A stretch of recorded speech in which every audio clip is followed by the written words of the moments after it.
சிம்மம் ராசிக்காரர்களுக்கு இந்த புரட்டாசி மாதத்தை பொறுத்த வரைக்கும் உங்கள் ராசிக்கு அதிபதியான சூரியன் உங்கள் ராசிக்கு தனஸ்தானம் குடும்பஸ்தானம் அப்படின்னு சொல்லக்கூடிய இரண்டாம் இடத்து அதிபதியான புதனோட சேர்க்கை பெற்று இருக்கக்கூடிய காரணத்தினால இந்த மாதம் உங்களுடைய தொழில் வருமானம் அப்படின்றது ரொம்பவே சிறப்பாக இருக்கும் அப்படின்னு சொல்லலாம். நீங்கள் எதிர்பார்த்ததை காட்டிலும் கொஞ்சம் கூடவே இருக்கும் அப்படின்னு சொல்லலாம்.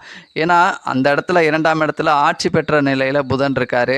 ஸோ அதற்கேற்ற உழைப்பையும் நீங்கள் சின்சியரான ஒரு உழைப்பையும் இந்த மாதம் கொடுப்பீங்க.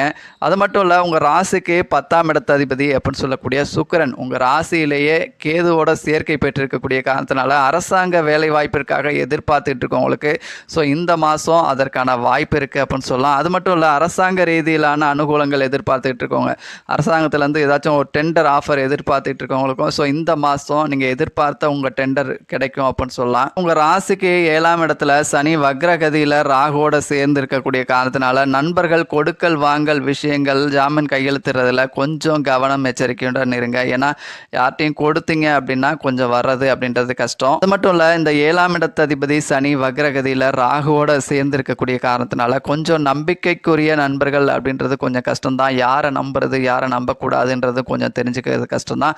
ஸோ மேலும் விவரங்களுக்கு ஆஸ்ட்ரோ ஆதிரன் சேனலை சப்ஸ்கிரைப் பண்ணுங்கள், லைக் பண்ணுங்கள் நண்பர்களே.